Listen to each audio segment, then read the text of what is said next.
Assalamualaikum warahmatullahi wabarakatuh. Perkenalkan nama saya Nova Yasa Zulkarnain dengan NIM 124480007 dari kelas agama R17. Di sini saya akan menjelaskan puasa, zakat, haji, dan umroh serta kontribusinya dalam kehidupan. Di sini ada daftar isi yang akan dijelaskan pada hari ini. Yang pertama itu ada pendahuluan, Islam sebagai way of life yang sempurna.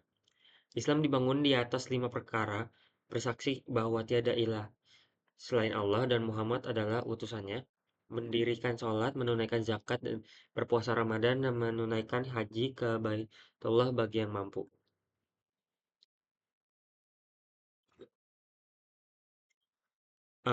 Ibadah wajib, puasa, zakat, haji, dan umroh merupakan syarat syariat yang menjadi pilar kehidupan. Dimensi sosial, setiap ibadah memiliki dimensi sosial dan kontribusi nyata bagi kehidupan bermasyarakat, relevan modern, dan nilai-nilai ibadah tetap relevan dan memberikan solusi bagi tantangan kehidupan kontemporer. Lalu kita masuk pengertian syariat Islam. Syariat Islam adalah aturan dari Allah Subhanahu wa Ta'ala yang menjadi pedoman hidup manusia. Syariat mencakup ibadah, muamalah, dan akhlak. Di rukun Islam itu terbagi menjadi 5, yaitu yang pertama itu ada syahadat, sholat, zakat, puasa, dan haji.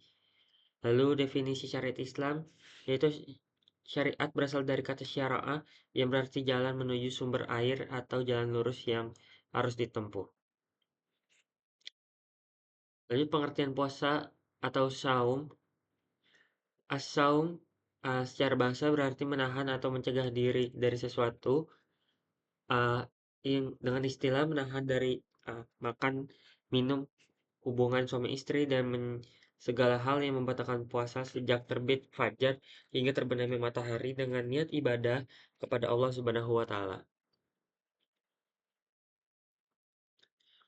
Lalu hukum wajib atau fardu ain bagi setiap muslim yang balik, berakal, mampu, dan tidak sedang dalam keadaan uzur syar'i.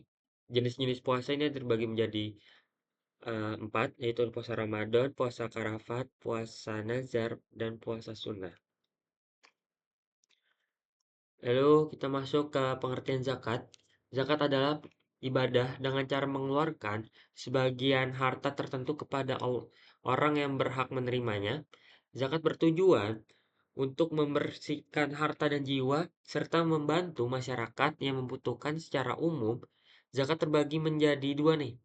Zakat fitrah yang dikeluarkan saat Ramadan, lalu ada zakat mal yang dikeluarkan dari harta apabila sudah mencapai nisab dan haul. Lalu ada pengertian haji dan umroh. Haji adalah ibadah mengunjungi Baitullah di Makkah pada waktu tertentu, yaitu bulan Zulhijjah dengan rangkaian ibadah tertentu. Haji wajib dilakukan sekali seumur hidup bagi muslim yang mampu. Sementara itu, umroh juga merupakan ibadah ke Baitullah, tetapi dapat dilakukan kapan saja sepanjang tahun. Perbedaan utama haji dan umroh adalah haji memiliki wukuf di Arafah, sedangkan umroh tidak. Lalu kita masuk ke dasar syariat Islam dalam Al-Quran. Dasar hukum ibadah terdapat dalam Al-Quran. Puasa diwajibkan pada surat Al-Baqarah ayat 183 agar manusia menjadi bertakwa. Zakat diperintahkan dalam surat At-Taubah ayat 103 sebagai bentuk penyucian harta, sedangkan haji diwajibkan pada surat Al-Imran ayat 97 bagi orang yang mampu melakukan perjalanan ke Baitullah. Lalu masuk ke dasar syariat dalam hadis Nabi Shallallahu Alaihi Wasallam. Dalam hadis Nabi Shallallahu Alaihi Wasallam dijelaskan bahwa Islam dibangun atas 5 perkara, yaitu syahadat, sholat, zakat, puasa Ramadan, dan haji bagi yang mampu. Hadis lain juga menjelaskan keutamaan puasa Ramadan, yaitu dapat menghapus dosa bagi orang yang menjalankannya dengan iman. Selain itu, haji mabrur memiliki balasan yang sangat besar, yaitu surga. Lalu kita masuk ke konsep puasa. Puasa, syarat, rukun, dan hal yang membatalkan. Dalam puasa terdapat syarat dan hukum yang harus diperhatikan. puasa antara lain Islam, balik, berakal, mampu berpuasa, dan tidak dalam perjalanan atau mukmin. Lalu ada rukun puasa adalah niat dan eh, menahan diri dari hal-hal yang membatalkan puasa. Beberapa hal yang membatalkan puasa itu makan minum dengan sengaja, muntah disengaja, haid atau nifas, dan hilang akal. Lalu kita masuk ke hikmah dan manfaat puasa. Puasa memiliki banyak banget manfaat dalam kehidupan. Dari sisi spiritual, puasa meningkatkan ketakwaan kepada Allah Subhanahu wa taala. Dari sisi pribadi, puasa melatih kesabaran, kejujuran, disiplin, dan pengendalian diri. Selain itu, puasa juga menumbuhkan rasa empati kepada orang yang berkekurangan karena kita ikut merasakan lapar dan haus selama menjalankan ibadah puasa. Lalu ada 8 golongan penerima zakat. Zakat diberikan kepada 8 golongan yang disebut asnaf. Golongan tersebut yaitu fakir, miskin, amil, mualaf, rikob, gorim, fisabilah, dan ibnu sabil. Tujuan pembagian zakat kepada golongan ini adalah agar bantuan terdapat sasaran dan dapat membantu orang-orang yang memang membutuhkan, baik secara ekonomi maupun sosial. Lalu masuk ke syarat dan perhitungan zakat mal. Zakat mal wajib dikeluarkan apabila seorang telah mencapai nisab dan dimiliki selama 1 tahun atau haul. Contohnya, jika seorang memiliki tabungan 120 juta dan sudah melebihi nisab, maka zakat yang dikeluarkan adalah 2,5% dari harta tersebut. Jadi, zakatnya sebesar 3 juta. Perhitungan ini menunjukkan bahwa zakat memiliki aturan yang jelas dalam Islam. Lalu kontribusi zakat dalam kehidupan. Zakat ini memiliki kontribusi besar dalam kehidupan sosial dan ekonomi. Dengan zakat, harta dari orang yang mampu dapat disalurkan kepada orang yang membutuhkan. Zakat juga dapat membantu mengurangi kemiskinan, mendukung pendidikan, membantu kesehatan, dan memberikan modal usaha.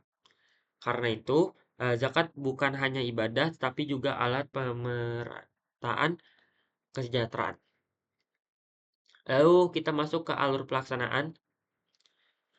Pelaksanaan puasa Ramadan biasanya dimulai dengan sahur sebelum sahur. Setelah itu seorang muslim menahan diri dari hal-hal yang membatalkan puasa sampai waktu maghrib. Selama siang hari, puasa sebaiknya diisi dengan ibadah seperti membaca Al-Quran, berzikir, dan bersedekah. Dan pada saat maghrib, umat Islam berbuka lalu malam harinya dapat dianjurkan dengan sholat tarawih. Mekanisme pengelolaan zakat. Pengelolaan zakat dimulai dari muzaki atau orang yang membayar zakat. Zakat kemudian dikelola oleh lembaga seperti Basnas atau LAS agar penyalurannya lebih teratur. Setelah itu zakat diberikan kepada 8 asnaf. Penyalurannya bisa dalam bentuk pendidikan, kesehatan, modal usaha, bantuan bencana, atau kebutuhan pokok masyarakat. Lalu ada prosesi ibadah haji dan umroh. Prosesi haji dan umroh Mungkin yang pertama haji dulu. Haji terdiri dari beberapa tahapan seperti ihram, wukuf di Arafah, mabit di Muzdalifah, melontarkan jumrah di Mina, tawaf ifadah, sa'i, dan tahallul. Sedangkan umroh lebih singkat yaitu ihram, tawaf, sa'i, dan tahallul. Dari proses ini umat Islam dianjurkan untuk sabar, tertib, dan ikhlas dalam menjalankan perintah Allah Subhanahu wa taala. Masuk ke kontribusi haji dan umroh. Haji dan umroh memiliki kontribusi besar bagi kehidupan manusia. Secara spiritual, ibadah ini meningkatkan keimanan dan ketakwaan. Secara sosial, haji mempertemukan umat Islam dari berbagai negara sehingga memperkuat persaudaraan. Selain itu juga, haji dan umroh juga melatih kesabaran, keikhlasan, dan kesederhanaan karena semua jamaah memakai pakaian ihram yang sama nih. Lalu kita masuk contoh dan penerapan nyata. Contoh penerapan nilai ibadah dalam kehidupan dapat dilihat dari zakat produktif yang membantu masyarakat membuka usaha. Dalam puasa Ramadan, banyak kegiatan sosial seperti pembagian takjil dan sembako. Sementara itu, orang yang melaksanakan haji atau umroh diharapkan mengalami perubahan sikap, untuk menjadi lebih sabar, rendah hati, dan peduli terhadap lingkungan sekitar. Lalu ada perbandingan ibadah utama, dalam Islam. Puasa, zakat, haji, dan umroh memiliki perbedaan dari segi waktu, syarat, dan bentuk pelaksanaan. Puasa dilaksanakan pada bulan Ramadan dan melatih pengadilan diri. Zakat berkaitan dengan harta dan kepedulian sosial. Haji dilakukan pada waktu tertentu bagi yang mampu, sedangkan umroh bisa dilakukan kapan saja. Meskipun, berbeda, semuanya bertujuan, mendekatkan diri kepada Allah Subhanahu wa Ta'ala. Lalu kita masuk, kesimpulannya, puasa, zakat, haji, dan umroh merupakan ibadah yang sangat penting dalam, Islam. Puasa membentuk pribadi yang sabar dan disiplin, zakat membantu pemerataan ekonomi dan kepedulian sosial, haji dan umroh membentuk karakter yang lebih baik serta memperkuat persatuan, umat Islam. Jadi, ibadah-ibadah ini memiliki manfaat besar bagi untuk, diri sendiri maupun masyarakat. Ini merupakan daftar referensi yang saya ambil. Mungkin sekian, dari materi hari ini. Apabila ada kesalahan saya mohon maaf. Wassalamualaikum warahmatullahi wabarakatuh.